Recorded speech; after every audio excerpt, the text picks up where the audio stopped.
अध्याय 2 यूरोप में समाजवाद एवं रूसी क्रांति। नंबर 1 सामाजिक परिवर्तन का युग। पिछले अध्याय में आपने फ्रांसीसी क्रांति के बारे में यूरोप में फैलते जा रहे स्वतंत्रता और समानता के शक्तिशाली विचारों के बारे में पढ़ा।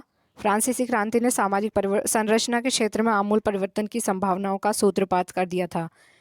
जैसा कि आप पढ़ चुके हैं कि 18वीं सदी से पहले फ्रांस का समाज मोटे तौर पर एस्टेट्स और श्रेणियों में बटा हुआ था। समाज की आर्थिक और सामाजिक सत्ता पर कुलीन वर्ग और चर्च का नियंत्रण था, लेकिन क्रांति के बाद इस संरचना को बदलना संभव दिखाई देने लगा। यूरोप और एशिया सहित दुनिया के बहुत सारे हिस्सों में व्यक्तिगत अधिकारों के स्वरूप और सामाजिक सत्ता पर किसका नियंत्रण हो, इस पर चर्चा छिड़ गई। भारत में भी राजा राम मोहन रॉय और डेरोजियो ने फ्रांसीसी क्रांति के महत्व का उल्लेख किया और भी बहुत सारे लोग क्रांति पश्चात यूरोप की स्थितियों के बारे में चल रही बहस में कूद पड़े। आगे चलकर उपनिवेशों में घटी घटनाओं ने भी इन विचारों को एक नया रूप प्रदान करने में योगदान दिया। मगर यूरोप में भी सभी लोग आमूल समाज परिवर्तन के पक्ष में नहीं थे। इस सवाल पर सबकी अलग अलग राय थी। बहुत सारे लोग बदलाव के लिए तो तैयार थे, लेकिन वे ये सोचते थे कि बदलाव धीरे धीरे हो। एक खेमा मानता था कि समाज का आमूल पुनर्गठन जरूरी है। कुछ रूढ़िवादी कंजर्वेटिव्स थे, तो कुछ उदारवादी यानी लिबरल्स या आमूल परिवर्तनवादी रेडिकल समाधानों के पक्ष में थे। उस समय के संदर्भ में इन शब्दों का क्या मतलब था, राजनीति की इन धाराओं में क्या फर्क थे और कौन कौन सी बातें थी जो समान थी। यहाँ हमें ध्यान रखना चाहिए कि इन शब्दों का अर्थ हर काल और परिवेश में एक ही नहीं होता। इस अध्याय में हम 19वीं शताब्दी की कुछ महत्वपूर्ण राजनीतिक परंपराओं का अध्ययन करेंगे और देखेंगे कि उन्होंने परिवर्तन के संदर्भ में क्या असर डाला। इसके बाद हम एक ऐसी ऐतिहासिक घटना पर अपना ध्यान केंद्रित करेंगे जिसमें समाज के रेडिकल पुनर्गठन का एक गंभीर प्रयास किया गया। रूस में हुई क्रांति के फलस्वरूप समाजवाद 20वीं सदी का स्वरूप तय करने वाले सबसे महत्वपूर्ण और शक्तिशाली विचारों के श्रृंखला का हिस्सा बन गया। 1.1 उदारवादी, रेडिकल और रूढ़िवादी। समाज परिवर्तन के समर्थकों में एक समूह उदारवादियों का था। उदारवादी ऐसा राष्ट्र चाहते थे जिसमें सभी धर्मों को बराबर का सम्मान और जगह मिले। शायद आप जानते होंगे कि उस समय यूरोप के देशों में प्रायः किसी एक धर्म को ही ज़्यादा महत्व दिया जाता था। ब्रिटेन की सरकार चर्च ऑफ इंग्लैंड का समर्थन करती थी। ऑस्ट्रिया की स्पेन और कैथोलिक चर्च के समर्थक थे। उदारवादी समूह वंश आधारित शासकों की अनियंत्रित सत्ता के भी विरोधी थे। वे सरकार के समक्ष व्यक्ति मात्र के अधिकारों की रक्षा के पक्षधर थे। उनका कहना था कि सरकार को किसी के अधिकारों का हनन करने या उन्हें छीनने का अधिकार नहीं दिया जाना चाहिए। ये समूह प्रतिनिधित्व पर आधारित एक ऐसी निर्वाचित सरकार के पक्ष में था जो शासकों और अफसरों के प्रभाव से मुक्त हो और सुप्रशिक्षित न्यायपालिका द्वारा स्थापित किए गए कानूनों के अनुसार शासन कार्य चलाए। पर यह समूह लोकतंत्रवादी डेमोक्रेट नहीं था। ये लोग सार्वभौमिक वयस्क मताधिकार यानी सभी नागरिकों को वोट का अधिकार देने के पक्ष में नहीं थे। उनका मानना था कि वोट का अधिकार केवल संपत्तिधारियों को ही मिलना चाहिए। इसके विपरीत रेडिकल समूह के लोग ऐसी सरकार के पक्ष में थे जो देश की आबादी के बहुमत समर्थन पर आधारित हो। इसमें तो बहुत सारी लोग पहले महिला मताधिकार आंदोलन के भी समर्थक थे। उदारवादियों के विपरीत ये लोग बड़े जमींदार और संपन्न उद्योगपतियों को प्राप्त किसी भी तरह के विशेष अधिकारों के खिलाफ थे। वे निजी संपत्ति के विरोधी नहीं थे, लेकिन केवल कुछ लोगों के पास संपत्ति के संकेंद्रण का विरोध जरूर करते थे। रूढ़िवादी तबका रेडिकल और उदारवादी दोनों के खिलाफ था। मगर फ्रांसीसी क्रांति के बाद तो रूढ़िवादी भी बदलाव की ज़रूरत को स्वीकार करने लगे थे। पुराने समय में यानी 18वीं शताब्दी में रूढ़िवादी आमतौर पर परिवर्तन के विचारों का विरोध करते थे, लेकिन 19वीं सदी तक आते आते वे भी मानने लगे थे कि कुछ परिवर्तन आवश्यक हो गए हैं। परंतु वे चाहते थे कि अतीत का सम्मान किया जाए, अर्थात अतीत को पूरी तरह ठुकराया ना जाए और बदलाव की प्रक्रिया धीमी हो। फ्रांसीसी क्रांति के बाद पैदा हुए राजनीतिक उथल पुथल के दौरान सामाजिक परिवर्तन पर केंद्रित इन विविध विचारों के बीच काफ़ी टकराव हुए। 19वीं सदी में क्रांति और राष्ट्रीय कायांतरण की विभिन्न कोशिशों में इन सभी राजनीतिक धाराओं की सीमाओं और संभावनाओं का स्पष्ट कर दिया गया। 1.2 औद्योगिक समाज और सामाजिक परिवर्तन। ये राजनीतिक रुझान एक नए युग का घोतक है। ये दौर गहन सामाजिक एवं आर्थिक बदलाव का था। ये एक ऐसा समय था जब नए शहर बस रहे थे, नए नए औद्योगिक क्षेत्र विकसित हो रहे थे, रेलवे का काफ़ी विस्तार हो चुका था और औद्योगिक क्रांति संपन्न हो चुकी थी। औद्योगिकरण ने औरतों, आदमियों और बच्चों सबको कारखाने में ला दिया। काम के घंटे यानी पाली बहुत लंबी होती थी और मजदूरी बहुत कम होती थी। बेरोजगारी आम समस्या थी। औद्योगिक वस्तुओं की मांग में गिरावट आ जाने पर तो बेरोजगारी और बढ़ जाती थी।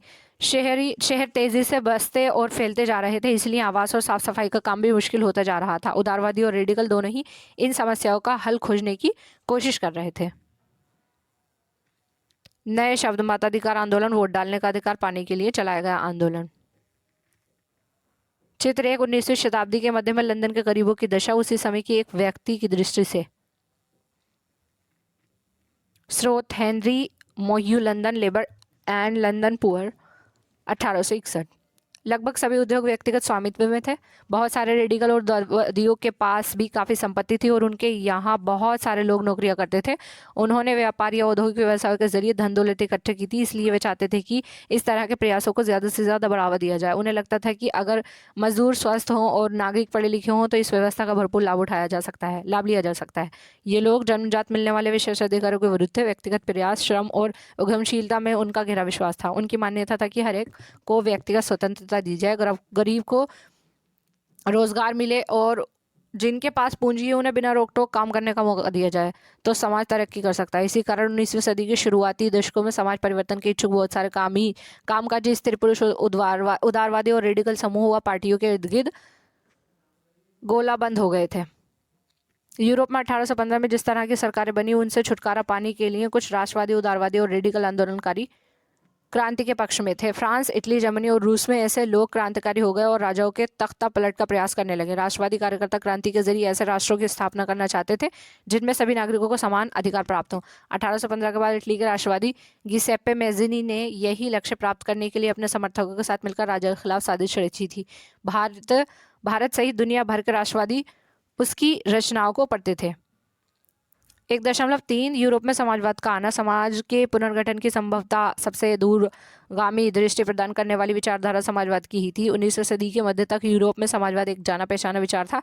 उसकी तरफ बहुत सारे लोगों का ध्यान आकर्षित हो रहा था। समाजवादी निजी संपत्ति के विरोधी थे, यानी वे संपत्ति पर निजी स्वामित्व को सही नहीं मानते थे। उनका कहना था कि संपत्ति के निजी स्वामित्व की व्यवस्था ही सारी समस्याओं की जड़ है। वे ऐसा क्यों मानते थे?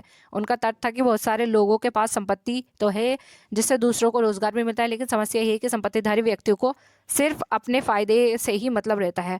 वे उनके बारे में नहीं सोचते जो उसकी संपत्ति को उत्पादनशील बनाते हैं। इसलिए अगर संपत्ति पर किसी एक व्यक्ति के बजाय पूरे समाज का नियंत्रण हो तो सामाजिक हितों पर ज़्यादा अच्छी तरह ध्यान दिया जा सकता है। समाजवादी इस तरह का बदलाव चाहते थे और इसके लिए उन्होंने बड़े पैमाने पर अभियान चलाया था। कोई समाज संपत्ति के बिना कैसे चल सकता है? समाजवादी समाज का आधार क्या होगा? समाजवादियों के पास भविष्य की एक बिल्कुल भिन्न दृष्टि थी।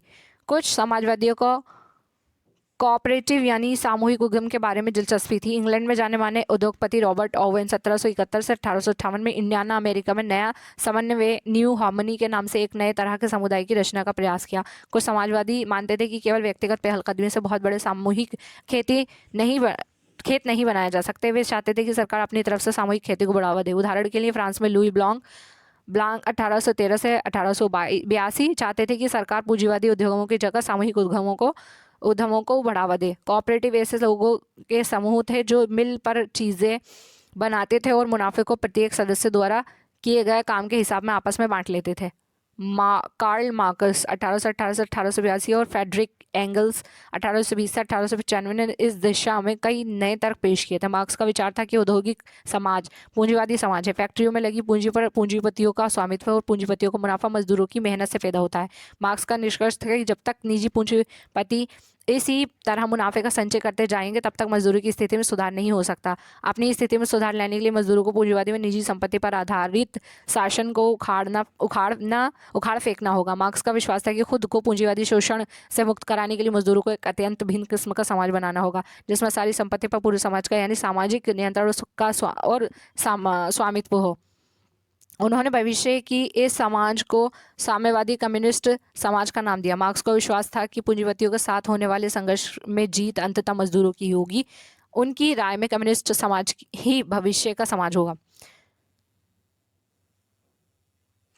चित्र 2, ये पेरिस कम्यून 1771 का एक चित्र है। चित्र में मार्च और मई 1871 के बीच हुए जन विद्रोह को दर्शाया गया है। ऐसा दौर है जब ऐसा दौर था जब पेरिस के नगर परिषद कम्यून पर मजदूरों, आम लोगों, पेशेवरों और राजनीतिक कार्यकर्ताओं को लेकर बनाई गई जन सरकार ने कब्जा कर लिया था।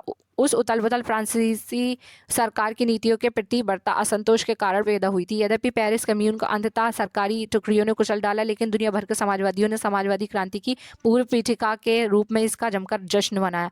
पेरिस कम्यून को दो और चीज़ों की वजह से आज भी याद रखा जाता है। एक, मजदूरों के लाल झंडे का उदय इसी घटना में हुआ था। कैमिनार्डो क्रांतिकारियों ने अपने लिए यही झंडा चुना था। दो, मार्सेयस के लिए, जो इस घटना के बाद पेरिस कम्यून और मुक्ति संघर्ष का प्रतीक बन गया। उल्लेखनीय है कि इस गीत को मूलतः 1792 में युद्ध गीत के रूप में लिखा गया था। सौजन्य लंदन न्यूज़ 1871। 1.4 समाजवाद के लिए समर्थन। 1870 का दशक आते आते समाजवादी विचार पूरे यूरोप में फैल चुके थे। अपने प्रयासों में समन्वय लाने के लिए समाजवादियों ने द्वितीय इंटरनेशनल में से एक अंतर्राष्ट्रीय संस्था भी बना ली थी। इंग्लैंड और जर्मनी के मजदूरों ने अपने जीवन और कार्यस्थितियों में सुधार लाने के लिए संगठन बनाना शुरू कर दिया था। संकट के समय आने से सदस्यों की मदद पहुंचने के लिए इन संगठनों ने कोष स्थापित किए और काम के घंटों में कमी तथा मताधिकार के लिए आवाज़ उठाना शुरू कर दिया।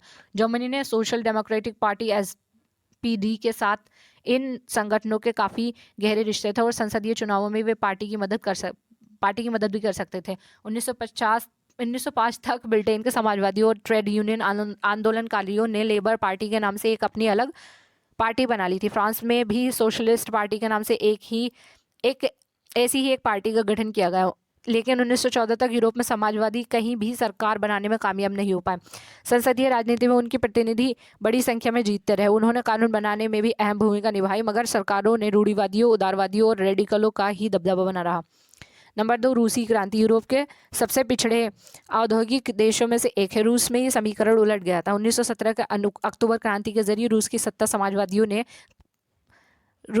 पर समाजवादियों ने कब्जा कर लिया। फरवरी 1917 में राजशाही के पतन और अक्टूबर की घटनाओं को ही अक्टूबर क्रांति कहा जाता है। ऐसा कैसे हुआ? क्रांति के समय रूस के मानसिक और राजनीतिक हालत कैसे है? इन सवालों का जवाब ढूंढने के लिए आइए क्रांति में कुछ साल पहले की स्थितियों पर नजर डालें।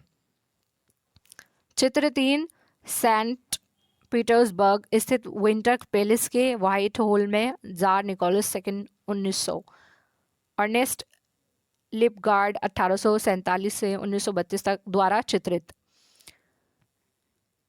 2.1 रूसी साम्राज्य। 1914 में रूस और उसके पूरे साम्राज्य पर जार निकोलस II का शासन था। मॉस्को के आसपास पड़ने वाले भूक्षेत्र के अलावा आज का फिनलैंड, लातविया, लिथुआनिया, एस्तोनिया और पोलैंड, यूक्रेन व बेलारूस के कुछ हिस्से रूसी साम्राज्य के अंग थे। ये साम्राज्य प्रशांत महासागर तक फैला हुआ था और आज के मध्य एशियाई राज्यों के साथ साथ जॉर्जिया, अर्मेनिया व अज़रबैजान भी इसी साम्राज्य के अंतर्गत आते थे। रूस में ग्रीक ऑर्थोडॉक्स चर्च से उपजी शाखा रूसी ऑर्थोडॉक्स क्रिश्चियनिटी को मानने वाले बहुमत में थे, लेकिन इस साम्राज्य के तहत रहने वालों में कैथोलिक, प्रोटेस्टेंट, मुस्लिम और बौद्ध भी शामिल थे। चित्र 4, 1914 का यूरोप। मानचित्र में रूसी साम्राज्य पहले महायुद्ध में शामिल यूरोपीय देशों को दर्शाया गया है। 2.2 अर्थव्यवस्था और समाज। 20वीं सदी की शुरुआत में रूस की आबादी का एक बहुत बड़ा हिस्सा खेतीबाड़ी में जुड़ा हुआ था।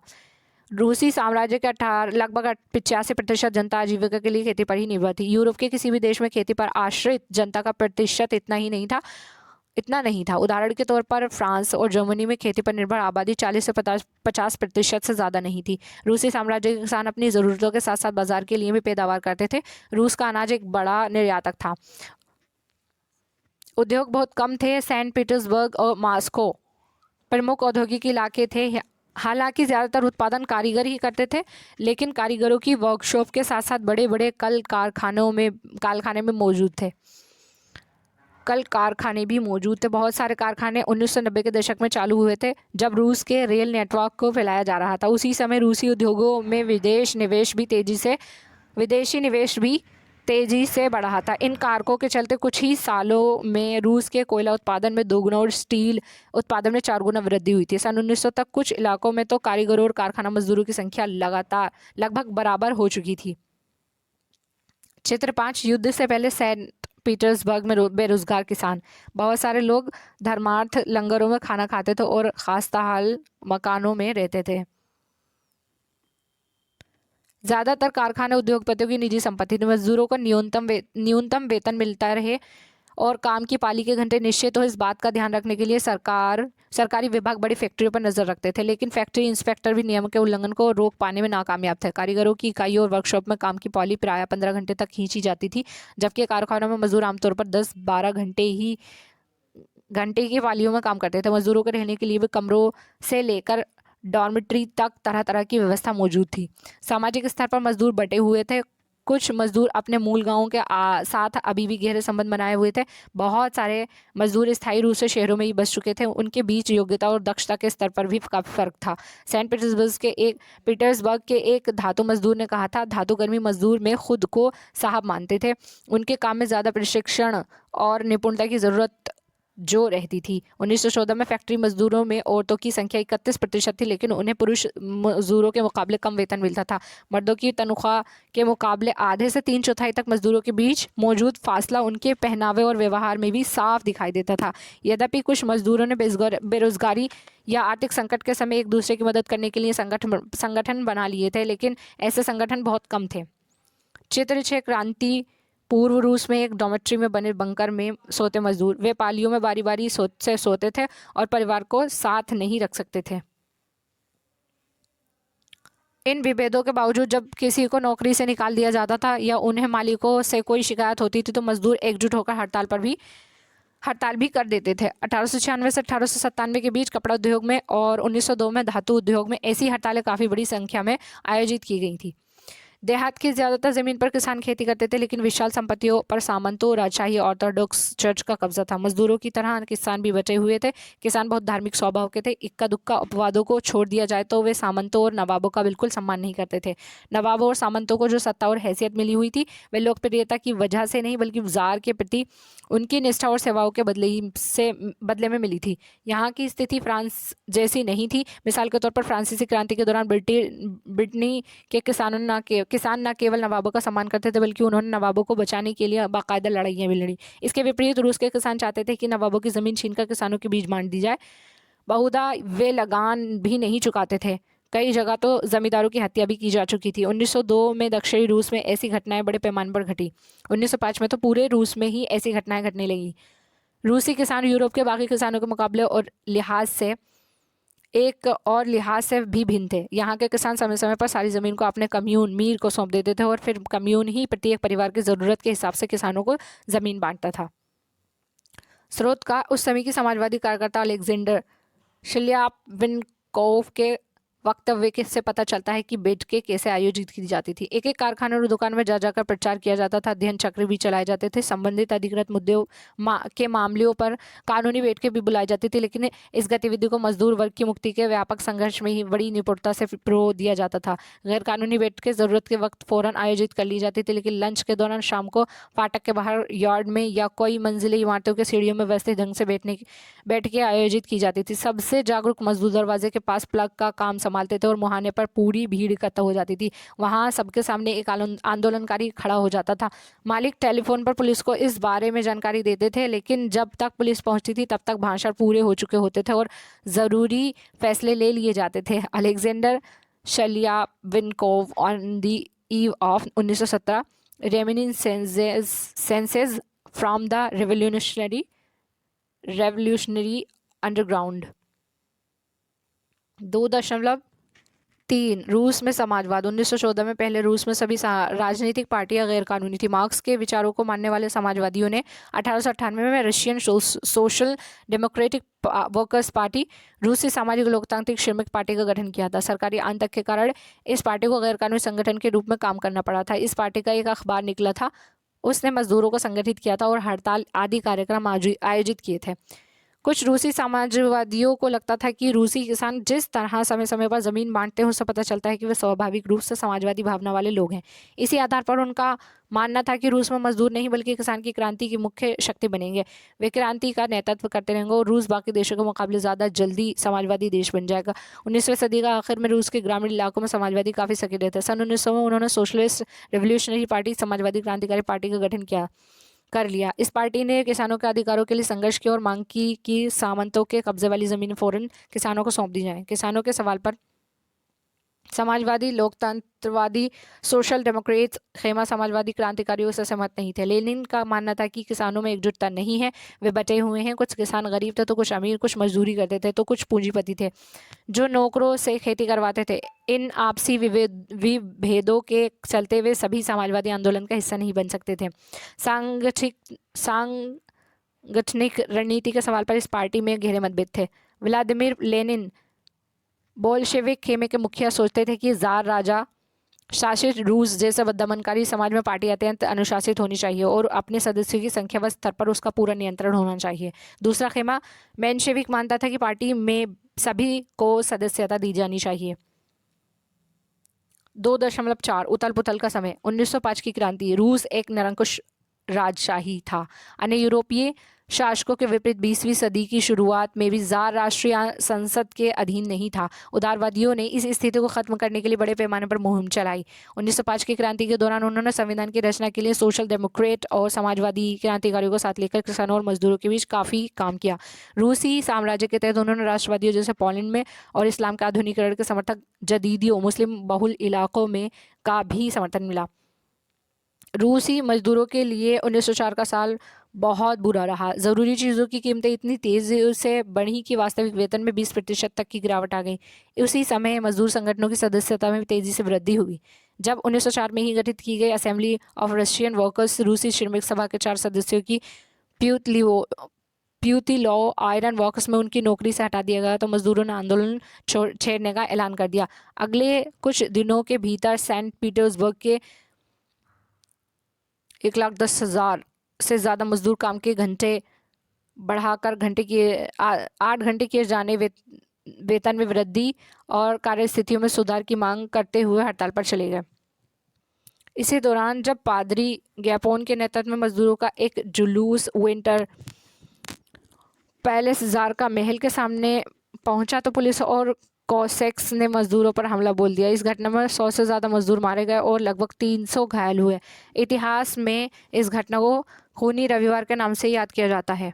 1905 की क्रांति की शुरुआत इस घटना से हुई थी। सारे देश में हड़तालें होने लगी थी। जब नागरिक स्वतंत्रता का भाव का विरोध करते हुए विद्यार्थी अपनी कक्षाओं का बहिष्कार करने लगे तो विश्वविद्यालय भी बंद कर दिए गए। वकीलों, डॉक्टरों, इंजीनियरों ने मध्यवर्गीय कामगारों ने संविधान सभा के गठन की मांग करते हुए यूनियन ऑफ यूनियंस की स्थापना कर दी। 1905 की क्रांति के दौरान जार ने एक निर्वाचित पारदर्शिता संसद या ड्यूमा के गठन पर अपनी सहमति दे दी। क्रांति के समय कुछ दिन तक फैक्ट्री मजदूरों की बहुत सारी ट्रेड यूनियन और फैक्ट्री कमेटियां भी अस्तित्व में नहीं। 1905 के बाद ऐसी ज़्यादातर कमेटियां और यूनियन अनाधिकृत रूप से काम करने लगी क्योंकि उन्हें गैर कानूनी घोषित कर दिया गया था। राजनीतिक गतिविधियों पर भारी पाबंदियां लगा दी गई। जार से पहली ड्यूमा को मात्र 75 दिन के भीतर और पुनर्निर्वाचित दूसरी ड्यूमा को 3 महीने के भीतर बर्खास्त कर दिया गया। वे किसी तरह की जवाबदेही या अपनी सत्ता पर किसी तरह का अंकुश नहीं चाहता था।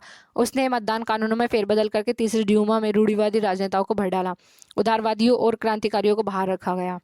2.5 पहला विश्व युद्ध और रूसी साम्राज्य। 1914 में 2 यूरोपीय गठबंधनों के बीच युद्ध छिड़ गया।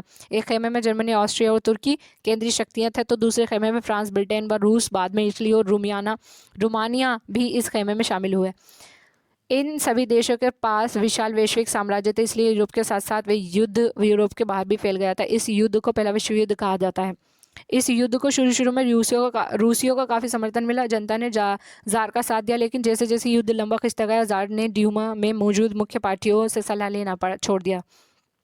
उसके प्रति जन समर्थन कम होने लगा। जन विरोधियों भावनाओं दिनों दिन बलवती होने लगी। जर्मनी विरोधी भावनाओं के कारण ही लोगों में सेंट पीटर्सबर्ग का नाम बदलकर पेट्रोग्राद रख दिया गया, क्योंकि सेंट पीटर्सबर्ग जर्मन नाम था। जारीना जार की पत्नी महारानी अलेक्सांद्रा के जर्मन मूल का होने और उसके घटिया सलाहकारों, खासतौर से रासपुतिन नामक एक सन्यासी ने राजशाही को लोकप्रिय बना दिया। प्रथम विश्व युद्ध की पूर्वी मोर्चों पर चल रही लड़ाई पश्चिमी मोर्चे की लड़ाई से भिन्न थी। पश्चिमी मोर्चे में सैनिक पूर्वी फ्रांस की सीमा पर बनी खाइयों से लड़ाई लड़ रहे थे, जबकि पूर्वी मोर्चों पर सेना ने काफ़ी बड़ा फैसला तय कर लिया था। इस मोर्चे पर बहुत सारे सैनिक मौत के मुंह में जा चुके थे। सेना की पराजय ने रूसियों का मनोबल तोड़ दिया। 1914 से 1916 के बीच जर्मनी और ऑस्ट्रिया में रूसी सेनाओं को भारी पराजय झेलनी पड़ी। 1917 तक 70 लाख लोग मारे जा चुके थे। पीछे हटती रूसी सेनाओं ने रास्ते में पड़ने वाले फसलों और इमारतों को भी नष्ट कर डाला ताकि दुश्मन सेना वहां टिक नहीं सके। फसलों और इमारतों के विनाश से रूस में 30 लाख से ज़्यादा लोग शरणार्थी हो गए। इन हालात ने सरकार और जार दोनों को लोकप्रिय बना दिया। सिपाही भी युद्ध से तंग आ चुके थे, अब वे लड़ना नहीं चाहते थे। चित्र 7 पहले विश्व युद्ध के दौरान रूसी सिपाही। रूसी सेना को रूसी स्टीम रोलर कहा जाता था। वे दुनिया की सबसे बड़ी सशस्त्र सेना थी। जब इस सेना ने अपनी निष्ठा बदलकर क्रांतिकारियों को समर्थन देना शुरू कर दिया तो जार की सत्ता भी ढह गई। युद्धों से उद्यमों पर भी बुरा असर पड़ा। रूस के अपने उद्योग तो वैसा ही बहुत कम था, अब तो बाहर से मिलने वाली आपूर्ति बंद हो गई थी, क्योंकि बाल्टिक समुद्र में जिस रास्ते से विदेशी औद्योगिक सामान आता था उस पर जर्मनी का कब्जा हो चुका था। यूरोप के बाकी देशों के मुकाबले रूस के औद्योगिक उपकरण ज़्यादा से तेज़ी से बेकार होने लगे। 1916 तक रेलवे लाइन टूटने लगी। अच्छी सेहत वाले मर्दों को युद्ध में झोंक दिया गया। देश भर में मजदूरों की कमी पड़ने लगी और ज़रूरी सामान बनाने वाली छोटी छोटी वर्कशॉप ठप होने लगी। ज़्यादातर अनाज सैनिकों का पेट भरने के लिए मोर्चों पर भेजा जाने लगा। शहरों में रहने वालों के लिए रोटी और आटे की किल्लत पैदा हो गई। 1916 की सर्दियों में रोटी की दुकानों पर अक्सर दंगे होने लगे। 3 पेट्रोग्राद में फरवरी क्रांति। सन 1917 की सर्दियों को राजधानी पेट्रोग्राद की हालत बहुत ख़राब थी। ऐसा लगता था कि मानव जनता में मौजूद भिन्नताओं को ध्यान में रखकर ही शहर की बनावट तय की गई थी। मजदूरों के क्वार्टर और कारखाने नेवा नदी के दाएं तट पर थे। बाएं किनारे पर फैशनेबल इलाके, विंटर पैलेस और सरकारी इमारतें थी। जिस महल में ड्यूमा की बैठक होती थी वे भी इसी तरफ था। फरवरी में मजदूरों के इलाके में खाद्य पदार्थों की भारी कमी हो गई थी। उस साल ठंड भी बहुत ज़्यादा पड़ी थी। भीषण कोहरा और बर्फबारी हुई थी। संसदीय प्रतिनिधि चाहते थे कि निर्वाचित सरकार बची रहे, इसलिए वे जार द्वारा ड्यूमा को भंग करने के लिए की जा रही कोशिशों का विरोध कर रहे थे। नए शब्द। तालाबंदी मतलब फैक्ट्री को स्थायी रूप से बंद करने के लिए मालिकों द्वारा मुख्य फाटक पर ताला डाल देना। 22 फरवरी को दाएं तट पर स्थित एक फैक्ट्री में तालाबंदी घोषित कर दी गई थी। अगले दिन इस फैक्ट्री को मजदूरों के समर्थन में 50 फैक्ट्रियों के मजदूरों ने भी हड़ताल का ऐलान कर दिया था। बहुत सारे कारखानों में हड़ताल का नेतृत्व औरतें कर रही थी। इसी दिन को बाद में अंतर्राष्ट्रीय महिला दिवस का नाम दिया गया। आंदोलनकारी जनता बस्ती पर पार करके राजधानी के बीचों बीच नेवेस्की प्रॉस्पेक्ट तक आ गई। इस समय तक कोई राजनीतिक पार्टी आंदोलन को सक्रिय रूप से संगठित और संचालित नहीं कर रही थी। जब फैशनेबल रिहायशी इलाकों और सरकारी इमारतों को मजदूरों ने घेर लिया तो सरकार ने कर्फ्यू लगा दिया। शाम तक प्रदर्शनकारी तितर बितर हो गए, लेकिन 24 और 25 तारीख को वे फिर इकट्ठा होने लगे थे। सरकार ने उन पर नज़र रखने के लिए घुड़सवार सैनिकों और पुलिस को तैनात कर दिया था। रविवार 25 फरवरी को सरकार ने ड्यूमा को बर्खास्त कर दिया। सरकार ने इस फैसले के खिलाफ राजनीतिक बयान देने लगे। 26 तारीख को प्रदर्शनकारी बड़ी संख्या में बाएं तट के इलाके में इकट्ठा हो गए। 27 को उन्होंने पुलिस मुख्यालय पर हमला करके उसको तहस नहस कर दिया। रोटी, तनख्वाह, काम के घंटों में कमी और लोकतांत्रिक अधिकारों के पक्ष में नारे लगाते असंख्य लोग सड़कों पर जमा हो गए। सरकार ने स्थिति पर नियंत्रण कायम करने के लिए एक बार फिर घुड़सवार सैनिकों को तैनात कर दिया, लेकिन घुड़सवार सैनिकों की टुकड़ियों ने प्रदर्शनकारियों पर गोली चलाने से इनकार कर दिया था। गुस्साए सिपाहियों ने एक रेजिमेंट की बैरक में अपने ही अफसर पर गोली चला दी थी। 3 दूसरी रेजिमेंटों ने भी बगावत कर दी और हड़ताली मजदूर के साथ आ मिले। उस शाम को सिपाही और मजदूर एक सोवियत या परिषद गठन करने के लिए उसी इमारत में जमा हुए जहां अब तक ड्यूमा की बैठक हुआ करती थी। यहीं से पेट्रोग्राद सोवियत का जन्म हुआ था। सोवियत मतलब रूस के स्थानीय स्वशासी संगठन। अगले दिन एक प्रतिनिधि मंडल जार से मिलने गया। सैनिक कमांडरों ने उससे सलाह दी कि वे राजगद्दी छोड़ दें। उसने कमांडरों की बात मान ली और 2 मार्च को गद्दी छोड़ दी। सोवियत और ड्यूमा के नेताओं ने देश का शासन चलाने के लिए एक अंतरिम सरकार बना दी। तय किया गया कि रूस के भविष्य के बारे में फैसला लेने की जिम्मेदारी संविधान सभा को सौंप दी जाए और उसका चुनाव सार्वभौमिक वयस्क मताधिकार के आधार पर किया जाए। फरवरी 1917 में राजशाही को गद्दी से हटाने वाली क्रांति का झंडा पेट्रोग्राद की जनता के हाथों में था। बॉक्स 1 फरवरी क्रांति में महिला कामगार अक्सर अपने पुरुष सहकर्मियों को प्रेरित करती रहती थी। लॉरेंस टेलीफोन फैक्ट्री में मार्फा वासिलेवा ने लगभग अकेले ही एक सफल हड़ताल को अंजाम दिया था। उसी दिन सुबह को महिला दिवस समारोह के मौके पर महिला कामगारों ने पुरुष कामगारों को लाल पट्टियां बांधी थी। इसके बाद मिलिंग मशीन ऑपरेटर का काम करने वाली वार्फा वासिलेवा ने काम रोक दिया और आनन फानन हड़ताल का आह्वान कर डाला। काम पर मौजूद मजदूर उसके समर्थन को पहले ही तैयार थे। फोरमैन ने इस बारे में प्रबंधकों को सूचित कर दिया और उसके लिए पाव रोटी भिजवाई। उसने पाव रोटी तो ले ली, लेकिन काम पर लौटने से इनकार कर दिया। जब प्रशासक ने उससे पूछा कि वे काम क्यों नहीं करना चाहती, तो उसने पलटकर जवाब दिया कि जब बाकी सारे भूखे हैं तो मैं अकेले पेट भरने के लिए नहीं सोच सकती। मार्फा के समर्थन में फैक्ट्री के दूसरे विभाग में काम करने वाली महिलाएं भी इकट्ठी हो गईं और धीरे धीरे बाकी सारी औरतों ने भी काम रोक दिया। जल्दी ही पुरुषों ने भी औजार जमीन पर डाल दिए और पूरा हुजूम सड़क पर निकल आया। स्रोत चाय चैटर्जी सेलिब्रेटिंग विमेन 2002। 3.1 फरवरी के बाद अंतरिम सरकार ने सैनिक अधिकारी भूस्वामी और उद्योगपति प्रभावशाली थे। उसमें उदारवादी और समाजवादी जल्दी से जल्दी निर्वाचित सरकार का गठन चाहते थे। जनसभा और संगठन बनाने पर लगी पाबंदी हटा ली गई। हालांकि निर्वाचन का तरीका सब जगह एक जैसा नहीं था, लेकिन पेट्रोग्राद सोवियत की तर्ज पर सब जगह सोवियतें बना ली गई। अप्रैल 1917 में बोल्शेविकों के निर्वासित नेता व्लादिमीर लेनिन रूस लौट आए। लेनिन के नेतृत्व में बोल्शेविक 1914 में ही युद्ध का विरोध कर रहे थे। उनका कहना था कि अब सोवियतों को सत्ता अपने हाथों में ले लेनी चाहिए। लेनिन ने बयान दिया कि युद्ध समाप्त किया जाए, सारी जमीन किसानों के हवाले की जाए और बैंकों का राष्ट्रीयकरण किया जाए। इन तीनों मांगों को लेनिन की अप्रैल थीसिस के नाम से जाना जाता है। उन्होंने ये भी सुझाव दिया कि अब अपने रेडिकल उद्देश्यों को स्पष्ट करने के लिए बोल्शेविक पार्टी का नाम कम्युनिस्ट पार्टी रख दिया जाए। बोल्शेविक पार्टी के ज़्यादातर लोगों को अप्रैल थीसिस के बारे में सुनकर काफ़ी हैरानी हुई। उन्हें लगता था कि अभी समाजवादी क्रांति के लिए सही वक्त नहीं आया, इसलिए फिलहाल अंतरिम सरकार को ही समर्थन दिया जाना चाहिए। लेकिन अगले कुछ महीनों की घटनाओं ने उनकी सोच बदल दी। गर्मियों में मजदूर आंदोलन और फैल गया। औद्योगिक इलाकों में फैक्ट्री कमेटियां बनाई गई। इन कमेटियों के माध्यम से मजदूर फैक्ट्री चलाने के मालिकों के तौर तरीकों पर सवाल खड़ा करने लगे। ट्रेड यूनियनों की तादाद बढ़ने लगी। सेना में सिपाहियों की समितियां बनने लगी। जून में लगभग 500 सोवियतों ने अखिल रूसी सोवियत कांग्रेस में अपने प्रतिनिधि भेजे। जैसे जैसे अंतरिम सरकार की ताकत कमजोर होने लगी और बेल्शेविकों का प्रभाव बढ़ने लगा, सरकार असंतोष को दबाने के लिए सख्त कदम उठाने लगी। सरकार ने फैक्ट्रियां चलाने की मजदूरों द्वारा की जा रही कोशिशों को रोकना और मजदूरों के नेताओं को गिरफ्तार करना शुरू कर दिया। जुलाई 1917 में बोल्शेविकों द्वारा आयोजित किए गए विशाल प्रदर्शन का भारी दमन किया गया। बहुत सारे बोल्शेविक नेताओं को छिपना या भागना पड़ा। 9 अप्रैल 1917 में मजदूरों को संबोधित करती लेनिन की एक बोल्शेविक छवि। गांवों में किसान और उनके समाजवादी क्रांतिकारी नेता भूमि पुनर्वितरण के लिए दबाव डालने लगे थे। इस काम के लिए भूमि समितियां बना दी गई थी। सामाजिक क्रांतिकारियों को प्रेरणा और प्रोत्साहन लेते हुए जुलाई से सितंबर के बीच किसानों ने बहुत सारी जमीन पर कब्जा कर लिया।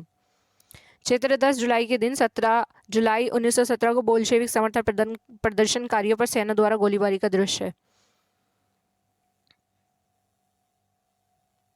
बॉक्स 2 रूसी क्रांति की तारीख। रूस में 1 फरवरी 1918 तक जूलियन कैलेंडर का अनुसरण किया जाता था।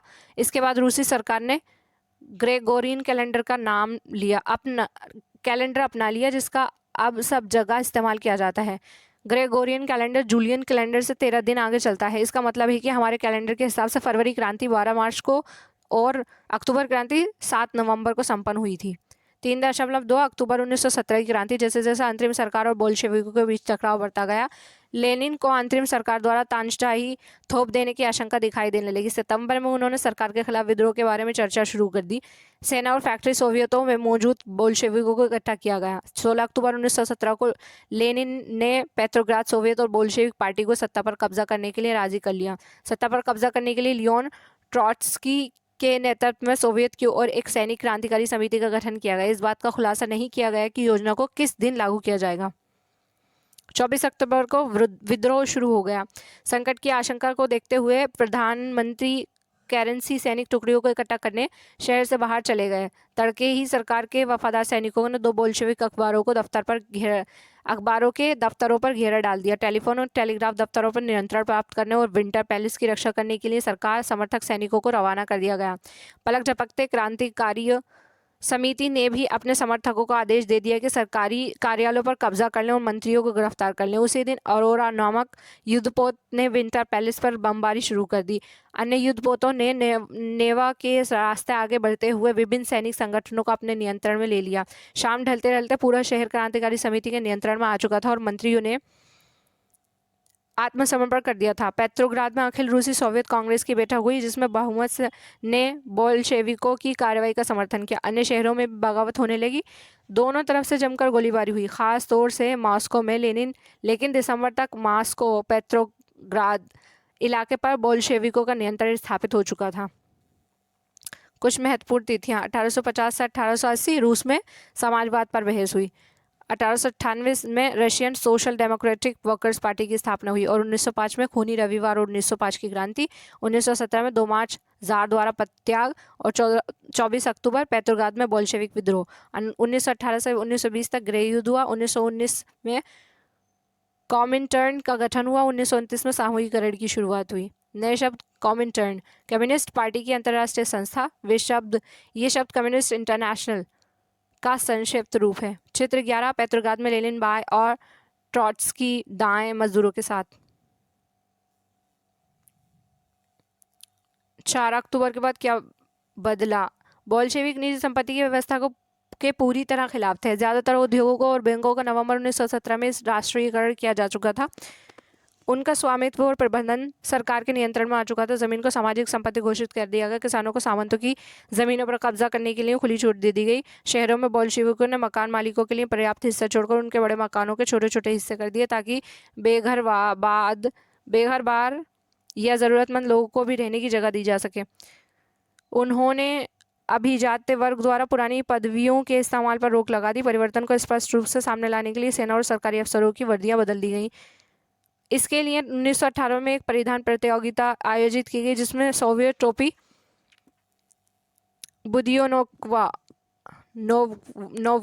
बुदियोनोवका का चुनाव किया गया। बोल्शेविक पार्टी का नाम बदलकर रूसी कम्युनिस्ट पार्टी बोल्शेविक रख दिया गया। नवंबर 1917 में बोल्शेविकों ने संविधान सभा के लिए चुनाव कराए, लेकिन इन चुनावों में उन्हें बहुमत नहीं मिल पाया। जनवरी 1918 में असेंबली में बोल्शेविकों के प्रस्ताव को खारिज कर दिया गया और लेनिन ने असेंबली बर्खास्त कर दी। उनका मत था कि अनिश्चित परिस्थितियों में चुनी गई असेंबली के मुकाबले अखिल रूसी सोवियत कांग्रेस कहीं ज़्यादा लोकतांत्रिक संस्था है। मार्च 1918 में अन्य राजनीतिक सहयोगियों की असहमति के बावजूद बोल्शेविकों ने ब्रेस्ट लिटोव्स्क में जर्मनी से संधि कर ली। आने वाले सालों में बोल्शेविक पार्टी अखिल रूसी सोवियत कांग्रेस के लिए होने वाले चुनावों में हिस्सा लेने वाली एकमात्र पार्टी रह गई थी। अखिल रूसी सोवियत कांग्रेस को अब देश के संसद का दर्जा दे दिया गया था।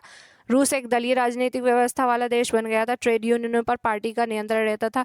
गुप्तचर पुलिस, जिसे पहले चेका और बाद में ओजीपीयू तथा एनएकवीडी का नाम दिया गया, बोल्शेविकों की आलोचना करने वालों को दंडित करती थी। बहुत सारे युवा लेखक और कलाकार भी पार्टी की तरफ आकर्षित हुए, क्योंकि वे समाजवाद और परिवर्तन के प्रति समर्पित थी। अक्टूबर 1917 के बाद ऐसे कलाकारों और लेखकों ने कला और वास्तुशिल्प के क्षेत्र में नए प्रयोग शुरू किए। लेकिन पार्टी द्वारा थोपी गई सेंसरशिप के कारण बहुत सारे लोगों का पार्टी से मोहभंग भी होने लगा था। चित्र 12: सोवियत टोपी बुदियोनोवका पहने एक सिपाही। चित्र 13: मॉस्को में मई दिवस का प्रदर्शन 1918। बॉक्स 3: अक्टूबर क्रांति और रूसी ग्रामीण इलाके, 2 दृष्टिकोण। 25 अक्टूबर 1905 को हुई क्रांतिकारी उथल पुथल की खबर अगले ही दिन गांव में पहुंच गई। लोगों ने खूब खुशियां मनाई। किसानों के लिए इसका मतलब था कि मुफ्त जमीन और युद्ध का खात्मा। जिस दिन खबर मिली उसी दिन जमींदार की हवेली लूट ली गई, उसके खेत कब्जे में ले लिए गए और उसके विशालकाय बाग के पेड़ काटकर सारी लकड़ियां किसानों के बीच बांट दी गई। उसकी सारी इमारतें तोड़ दी गई और उसकी ज़मीन किसानों के बीच बांट दी गई, और जो एक नई सोवियत ज़िंदगी जीने का तैयार थे। Fedor Belov, the history of a Soviet collective farm. एक जमींदार परिवार के सदस्य ने अपने रिश्तेदार को भेजे खत में लिखा था कि उसके परिवार की जागीर के साथ क्या हुआ। तख्ता पलट बिना किसी परेशानी के खामोशी से और शांतिपूर्ण हो गया। शुरुआती दिन बर्दाश्त के बाहर थे। मिखाइलोविच जागीर का मालिक शांत था। लड़कियां भी, इसमें कोई शक नहीं है कि चेयरमैन का व्यवहार सही है, बल्कि वे बड़ी विनम्रता से बात करता है। हमारे पास 2 गायें और 2 घोड़े छोड़ दिए गए हैं। नौकर बार बार उन्हें यही कहते हैं कि हमारी फिक्र ना करें, उन्हें जीने दो। उनकी सुरक्षा और संपत्ति का जिम्मा हमारे ऊपर है। हम उनसे मानवता भरा व्यवहार ही करेंगे। अफवाह है कि कई लोगों ने लोग कमेटियां को बाहर निकालकर पूरी जागीर दोबारा मिखाइलोविच को सौंपना चाहते हैं। पता नहीं ऐसा होगा या नहीं, या हमारे लिए अच्छा भी रहेगा या नहीं, पर हमें इस बात का संतोष है कि हमारे लोगों में चेतना है। Serge Schmemann echoes of a native land, 2 centuries of a situation, Russian village, 1997। 4.1 गृह युद्ध। अब बोल्शेविकों ने जमीन के पुनर्वितरण का आदेश दिया तो रूसी सेना टूटने लगी। ज्यादातर सिपाही किसान थे, वे भूमि पुनर्वितरण के लिए घर लौटना चाहते थे, इसलिए सेना छोड़कर जाने लगे। गैर बोल्शेविक समाजवादी, उदारवादी और राजशाही के समर्थकों ने बोल्शेविक विद्रोह की निंदा की। उनके नेता दक्षिण रूस में इकट्ठा होकर बोल्शेविकों रेड्स के लड़ने के लिए टुकड़ियां संगठित करने लगे। 1918-1919 में रूसी साम्राज्य के ज़्यादातर हिस्सों पर सामाजिक क्रांतिकारियों, ग्रीन्स और जार समर्थकों, व्हाइट्स का भी नियंत्रण रहा। उन्हें फ्रांसीसी, अमेरिकी, ब्रिटिश और जापानी टुकड़ियों को भी समर्थन मिल रहा था। ये सभी शक्तियां रूस में समाजवाद को फलते फूलते नहीं देखना चाहती थी। इन टुकड़ियों और बोल्शेविक के बीच पहले गृह युद्ध के दौरान लूटमार, डकैती और भूखमरी जैसी समस्याएं बड़े पैमाने पर फैल गईं। व्हाइट्स में जो निजी संपत्ति के हिमायती थे, उन्होंने ज़मीन पर कब्जा करने वाले किसानों के खिलाफ काफ़ी सख्त रवैया अपनाया। उनकी इन हरकतों के कारण तो गैर बोल्शेविकों के प्रति जन समर्थन और भी तेज़ी से घटने लगा। जनवरी 1920 तक भूतपूर्व रूसी साम्राज्य के ज़्यादातर हिस्सों पर बोल्शेविकों का नियंत्रण कायम हो चुका था। उन्हें गैर रूसी राष्ट्रवादियों और मुस्लिम जदीदियों की मदद से ये कामयाबी मिली थी। यहाँ रूसी उपनिवेशवादी के बोल्शेविक विचारधारा के अनुयायी बन गए थे, वहाँ ये मदद काम नहीं आ सकी। मध्य एशिया स्थित खीवा में बोल्शेविक उपनिवेशिकों ने समाजवाद की रक्षा के नाम पर स्थानीय राष्ट्रवादियों का बड़े पैमाने पर कत्लेआम किया। ऐसे हालत में बहुत सारे लोगों को ये समझ में नहीं आ रहा था कि बोल्शेविक सरकार क्या चाहती है। आंशिक रूप से इसी समस्या से निपटने के लिए ज़्यादातर गैर रूसी राष्ट्रीयताओं को सोवियत संघ USSR दिसंबर 1922 में रूसी साम्राज्य में से बोल्शेविकों द्वारा स्थापित किया गया राज्य के अंतर्गत राजनीतिक स्वायत्तता दे दी गई। लेकिन क्योंकि बोल्शेविकों ने स्थानीय सरकारों पर कई अलोकप्रिय और सख्त नीतियां जैसे घुमंतुवाद की रोकथाम की कड़ी कोशिशें थोप दी गई, इसलिए विभिन्न राष्ट्रीयताओं का विश्वास जीतने के प्रयास आंशिक रूप से ही सफल हो पाए। स्रोत खा अक्टूबर क्रांति के समय मध्य एशिया, 2 दृष्टिकोण। MN रॉय भारतीय क्रांतिकारी मैक्सिन कम्युनिस्ट पार्टी के संस्थापक और भारत, चीन व यूरोप में कॉमिंटर्न के एक प्रमुख नेता थे। 1920 के दशक में जब रूस में गृह युद्ध चल रहा था, उस समय वे मध्य एशिया में थे। उन्होंने लिखा कि मुख्य एक भला सा बुजुर्ग था, उसका सहायक एक नौजवान जो रूसी भाषा बोलता था। उसे क्रांति के बारे में पता था, जिसमें जार को राजगद्दी से हटा दिया गया था और उन जनरलों को भी खदेड़ दिया गया था जिन्होंने किर्गिज़ों के मातृभूमि पर कब्जा किया था। इस प्रकार क्रांति का मतलब था कि अब किर्गिस्तान लोग एक बार फिर अपनी मातृभूमि के स्वामी बन गए थे। जनजात बोल्शेविक से लगने वाले युवक ने हुंकार लगाई, इनकलाब जिंदाबाद। पूरा कबीला उसके साथ नारे लगाने लगा। MN Roy memoirs, 1964। किर्गिज लोग पहली बार क्रांति यानी फरवरी क्रांति पर खुशी से झूम उठे और दूसरी क्रांति की खबर से वह अचंभे और दहशत में डूब गए। पहली क्रांति में उन्हें जार के दमनकारी शासन से आज़ाद कराया था और ये उम्मीद जगाई थी कि उन्हें स्वायत्तता मिल जाएगी। पूरी क्रांति, अक्टूबर क्रांति, हिंसा, लूटपाट, करों के बोझ और तानाशाही सत्ता की स्थापना के साथ आई। पहले एक बार जार के नौकरशाहों के छोटे से गुट ने किर्गिजों का दमन किया था, अब वही लोग उसी व्यवस्था को आगे बढ़ा रहे हैं। एक कजाक नेता 1919 अलेक्जेंडर बेनिग्सन एवं चांताल कैलकेजे ले मूवमेंट्स नेशनर्शेज ले मुसलमान्स दे रूसी, 1960 में उद्धृत। नए शब्द। स्वायत्ता मतलब अपना शासन स्वयं चलाने का अधिकार। घुमंतु मतलब ऐसे लोग जो किसी एक जगह ठहर कर नहीं रहते बल्कि अपनी आजीविका की खोज में एक जगह से दूसरी जगह आते जाते रहते हैं। कार्य स्थितियाँ मतलब काम के हालात। 4.2 समाजवादी समाज का निर्माण। गृह युद्ध के दौरान बोल्शेविकों ने उद्योगों और बैंकों के राष्ट्रीयकरण को जारी रखा। उन्होंने किसानों को उस जमीन पर खेती की छूट दे दी थी जिसका समाजीकरण किया जा चुका था। जब्त किए गए खेतों का इस्तेमाल बोल्शेविक ये दिखाने के लिए करते थे कि सामूहिकता क्या होती है। शासन के लिए केंद्रीकृत योजना नियोजन की व्यवस्था लागू की गई। अफसर इस बात का हिसाब लगाते थे कि अर्थव्यवस्था किस तरह काम कर सकती है, इस आधार पर वे 5 साल के लिए लक्ष्य तय करते थे। इसी आधार पर उन्होंने पंचवर्षीय योजनाएं बनानी शुरू की थी। पहली 2 योजनाएं 1927 से 1932 और 1933 से 1938 के दौरान औद्योगिक विकास को बढ़ावा देने के लिए सरकार ने सभी तरह की कीमतें स्थित कर दी थी। केंद्रीकृत नियोजन से आर्थिक विकास को काफ़ी गति मिली। औद्योगिक उत्पादन बढ़ने लगा। 1929 से 1933 के बीच तेल, कोयले और स्टील के उत्पादन में 100% वृद्धि हुई। नए नए औद्योगिक शहर अस्तित्व में आए, मगर तेज निर्माण कार्यों के दबाव में कार्य स्थितियाँ खराब होने लगी। मैग्नीटोगोसार्ड शहर में एक स्टील संयंत्र का निर्माण कार्य 3 साल के भीतर पूरा कर लिया गया। इस दौरान मजदूरों को बड़ी सख्त जिंदगी गुजारनी पड़ी, जिसका नतीजा ये हुआ कि पहले ही साल में 550 बार काम रुका। रिहायशी क्वार्टरों में जाड़ों में शौचालय जाने के लिए 40 डिग्री कम तापमान पर लोग चौथी मंजिल से उतरकर सड़क के पार दौड़कर जाते थे। एक विस्तारित शिक्षा व्यवस्था विकसित की गई और फैक्ट्री कामगारों एवं किसानों को विश्वविद्यालयों में दाखिला दिलाने के लिए खास इंतजाम किए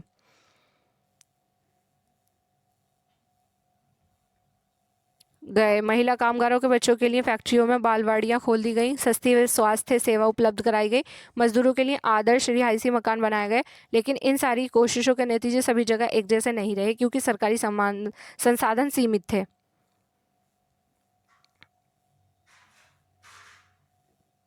चित्र 14 कारखानों के समाजवाद के प्रतीक की तरह माना जाता था। पोस्टर में लिखा है कि चिमनियों से निकलता धुआं ही सोवियत रूस की सांस है।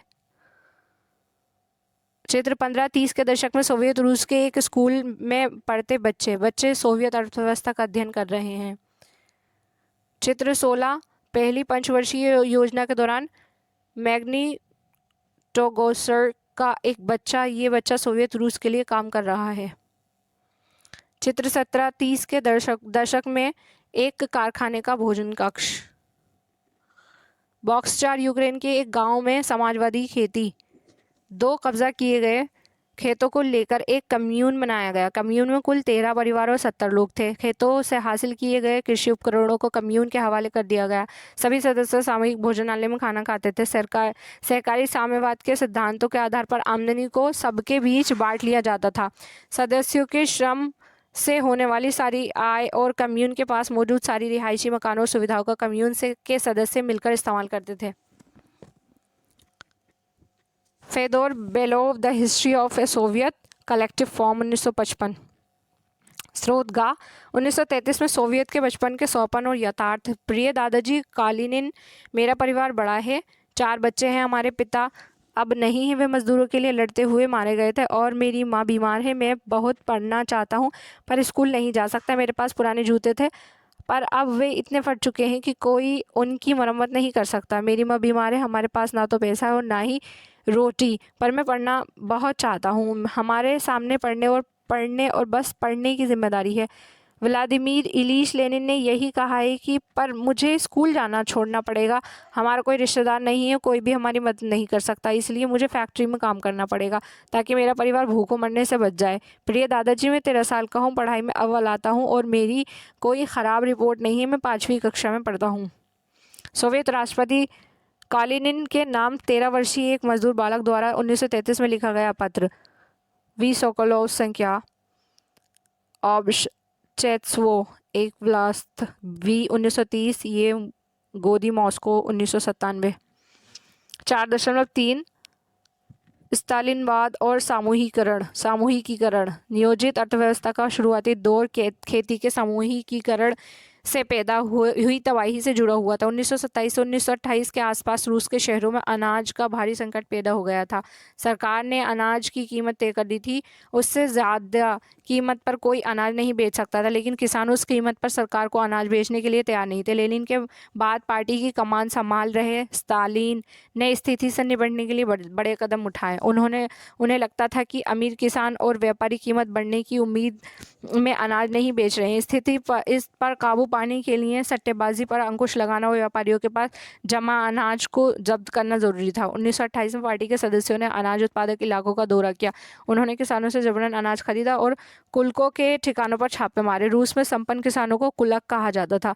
जब इसके बाद भी अनाज की कमी बनी रही तो खेतों के समूहीकरण का फैसला लिया गया। इस फैसले के पक्ष में एक तर्क ये दिया गया कि अनाज की कमी इसलिए है क्योंकि खेत बहुत छोटे छोटे हैं। 1917 के बाद ज़मीन किसानों को सौंप दी गई थी। फलस्वरूप ज़्यादातर किसानों ने किसानों के पास छोटे खेत थे जिनका आधुनिकीकरण नहीं किया जा सकता था। आधुनिक खेत विकसित करने और उन पर मशीनों की सहायता से औद्योगिक खेती करने के लिए कुल्कों का सफाया करना, किसानों से जमीन छीनना और राज्य नियंत्रित यानी सरकारी नियंत्रण वाले विशालकाय खेत बनाना जरूरी माना गया। इसी के बाद स्टालिन का सामूहिकीकरण कार्यक्रम शुरू हुआ। 1929 से पार्टी ने सभी किसानों के सामूहिक खेतों कोलखेज में काम करने के आदेश जारी कर दिया। ज़्यादातर ज़मीन और साजो सामान सामूहिक खेतों के स्वामित्व में सौंप दिए गए। सभी किसान सामूहिक खेतों पर काम करते थे और कोलखोज के मुनाफे को सभी किसानों के बीच बांट दिया जाता था। इस फैसले से गुस्साए किसानों ने सरकार का विरोध किया और वे अपने जानवरों को खत्म करने लगे। 1929 में और 1931 के बीच मवेशियों की संख्या में 1/3 कमी आ गई। सामूहिकीकरण का विरोध करने वालों को सख्त सजा दी गई। बहुत सारे लोगों को निर्वासन या देश निकाला दे दिया गया। सामूहिकीकरण का विरोध करने वाले किसानों का कहना था कि वे ना तो अमीर हैं, ना ही समाजवाद के विरोधी हैं, वे बस विभिन्न कारणों से सामूहिक खेतों पर काम नहीं करना चाहते। स्टालिन सरकार ने सीमित स्तर पर स्वतंत्र किसानों की व्यवस्था भी जारी रहने दी, लेकिन ऐसे किसानों को कोई खास मदद नहीं दी जाती थी। सामूहिकीकरण के बावजूद उत्पादन में नाटकीय वृद्धि नहीं हुई, बल्कि 1930 से 1933 के खराब फसल के बाद तो सोवियत इतिहास का सबसे बड़ा अकाल बढ़ा, जिसमें 40 लाख से ज़्यादा लोग मारे गए। पार्टी में भी बहुत सारे लोग नियोजित अर्थव्यवस्था के अंतर्गत औद्योगिक उत्पादन में पैदा हो रहे भ्रम और सामूहिकीकरण और के परिणामों की आलोचना करने लगे थे। स्टालिन और उनके सहयोगियों ने ऐसे आलोचकों पर समाजवाद के खिलाफ साजिश रचने का आरोप लगाया। देश भर में बहुत सारे लोगों पर इसी तरह का आरोप लगाए गए और 1939 तक आते आते 20 लाख से ज़्यादा लोगों को या तो जेलों में या श्रम शिविरों में भेज दिया गया था। ज़्यादातर लोगों ने ऐसा कोई अपराध नहीं किया था, लेकिन उनकी सुनने वाला कोई नहीं था। बहुत सारे लोगों को यातनाएं दे देकर उनसे इस आशय से के बयान लिखवा लिए गए थे कि उन्होंने समाजवाद के विरुद्ध साजिश में हिस्सा लिया है और इसी आधार पर उन्हें मार दिया गया। इनमें कई भावान पेशेवर लोग थे। चित्र 18 सामूहिकीकरण के दौर का एक पोस्टर। इसमें लिखा है कि हम खेती में कमी लाने वाले कुलक पर वार करेंगे। स्रोत ये एक ऐसे किसान द्वारा लिखा गया पत्र है जो सामूहिक खेतों में काम नहीं करना चाहता। उसने क्रिस्तियानस्काया गजेटा कृषक समाचार पत्र को ये खत लिखा था। मैं स्वाभाविक रूप से खेती करने वाला किसान हूँ। मेरा जन्म 1879 में हुआ था। मेरे परिवार में 6 सदस्य हैं। मेरी पत्नी की पैदाइश 1871 की है। मेरा बेटा 16 साल का और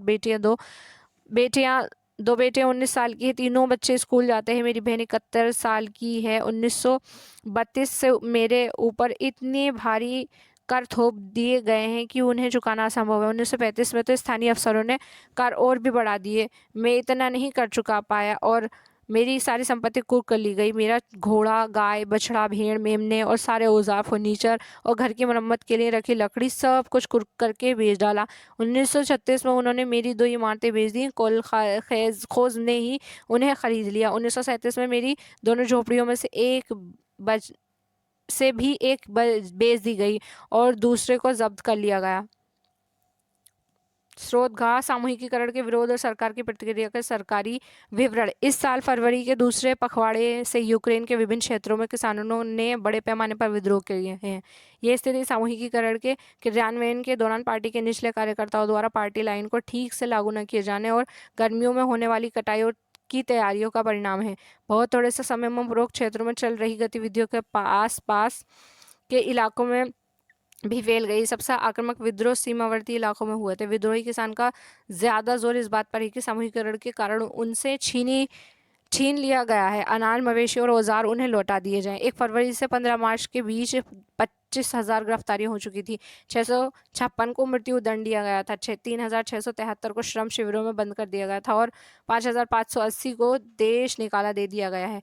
यूक्रेन राज्य पुलिस प्रशासन के प्रमुख KM कार्लेसन द्वारा कम्युनिस्ट पार्टी की केंद्रीय समिति को भेजी गई रिपोर्ट 19 मार्च 1930 वी सोकोलोव ऑब्शचेत्सवो ए फर्स्ट व्लाद्स वी 1930 ये दी। चित्र 19 विशाल सामूहिक फार्मों में काम करने के लिए जुटी किसान औरतें। 5 रूसी क्रांति और सोवियत संघ का वैश्विक प्रभाव। बोल्शेविकों ने जिस तरह सत्ता पर कब्जा कर लिया था और जिस तरह उन्होंने शासन चलाया उसके बारे में यूरोप की समाजवादी पार्टियों बहुत सहमत नहीं थी, लेकिन मेहनतकशों के राज्य की स्थापना की संभावना ने दुनिया भर के लोगों में एक नई उम्मीद जगा दी थी। बहुत सारे देशों में कम्युनिस्ट पार्टियों का गठन किया गया, जैसे इंग्लैंड में communist party of great Britain की स्थापना की गई। बोल्शेविकों ने उपनिवेशों की जनता को भी उनके रास्ते का अनुसरण करने के लिए प्रोत्साहित किया। सोवियत संघ के अलावा भी बहुत सारे देशों के प्रतिनिधियों ने conference of the people of the east 1920 और बोल्शेविकों द्वारा बनाए गए कॉमिंटर्न बोल्शेविक समर्थक समाजवादी पार्टी का अंतर्राष्ट्रीय महासंघ में हिस्सा लिया था। बहुत कुछ विदेशियों को सोवियत संघ के communist university of the workers of the east में शिक्षा दी गई। जब दूसरा विश्व युद्ध शुरू हुआ तब तक सोवियत संघ की वजह से समाजवाद को एक वैश्विक पहचान और हैसियत मिल चुकी थी, लेकिन 50 के दशक तक देश के भीतर भी लोग ये समझने लगे थे कि सोवियत संघ की स्थापना शैली रूसी क्रांति के आदर्शों के अनुरूप नहीं है। विश्व समाजवादी आंदोलन में भी इस बात को मान लिया गया कि सोवियत संघ में सब कुछ ठीक ठाक नहीं चल रहा है। एक पिछड़ा हुआ देश महाशक्ति बन चुका था, उसके उद्योग और खेती विकसित हो चुके थे और गरीबों को भोजन मिल रहा था, लेकिन वहाँ के नागरिकों को कई तरह की आवश्यक स्वतंत्रता नहीं दी जा रही थी और विकास परियोजनाओं को दमनकारी नीतियों के बल पर लागू किया गया था। 20वीं सदी के अंत तक एक समाजवादी देश में के रूप में अंतर्राष्ट्रीय स्तर पर सोवियत संघ की प्रतिष्ठा काफ़ी कम रह गई थी। हालांकि वहाँ के लोग अभी भी समाजवाद के आदर्शों का सम्मान करते थे, लेकिन सभी देशों में समाजवाद के बारे में विविध प्रकार के व्यापक पुनर्विचार किया गया। चित्र 20 इंडो सोवियत जर्नल का लेनिन विशेषांक। दूसरे विश्व युद्ध के दौरान भारतीय कम्युनिस्टों ने सोवियत संघ के लिए जनमत निर्माण किया। बॉक्स 5 रूसी क्रांति से प्रेरित होने वालों में बहुत सारे भारतीय भी थे। उनमें से कई ने कम्युनिस्ट विश्वविद्यालय में शिक्षा प्राप्त की। 1920 के दशक में भारत में भी कम्युनिस्ट पार्टी का गठन कर लिया गया। इस पार्टी के सदस्य सोवियत कम्युनिस्ट पार्टी के संपर्क में रहते थे। कई महत्वपूर्ण भारतीय राजनीतिक एवं सांस्कृतिक व्यक्तियों में सोवियत प्रयोग में दिलचस्पी ली और वहाँ का दौरा किया। रूस जाने वाले भारतीयों में जवाहरलाल नेहरू और रविन्द्रनाथ टैगोर भी थे, जिन्होंने सोवियत समाजवाद के बारे में लिखा भी। भारतीय लेखन में सोवियत रूस की अलग अलग छवियाँ दिखाई देती हैं। हिंदी में R.S. अवस्थी ने 1920 से 21 में Russian revolution, Lenin, his life and his thoughts और द रेड रेवोल्यूशन नामक किताब लिखी। उनके अलावा S.D. विकलांकार ने the rebirth of Russia, the Soviet state of Russia नामक पुस्तक लिखी। इन विषयों पर बंगाली, मराठी, मलयालम, तमिल और तेलुगु में भी बहुत कुछ लिखा गया।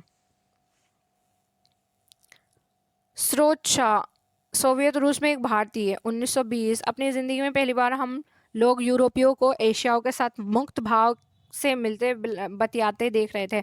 जहां हमने रूसियों को देश के बाकी लोगों के साथ सहज भाव से घुलते मिलते देखा तो हमें यकीन हो गया कि हम सच्ची समानता की दुनिया में आ पहुँचे हैं। हमें स्वतंत्रता सही मानों में साकार होती दिखाई दे रही थी। प्रतिक्रांतिकारियों और साम्राज्यवादियों की हरकतों से पैदा हुई गरीबी के बावजूद लोग पहले से ज़्यादा खुश और संतुष्ट दिखाई दे रहे थे। क्रांति ने उन्हें आत्मविश्वास और निडरता भर दी थी। 50 अलग अलग राष्ट्रीयताओं के लोगों के बीच मानवता का असली भाईचारा सही साकार होने वाला है। जाति या धर्म की कोई सीमा उन्हें एक दूसरे के साथ घुलने मिलने से नहीं रोक रही थी।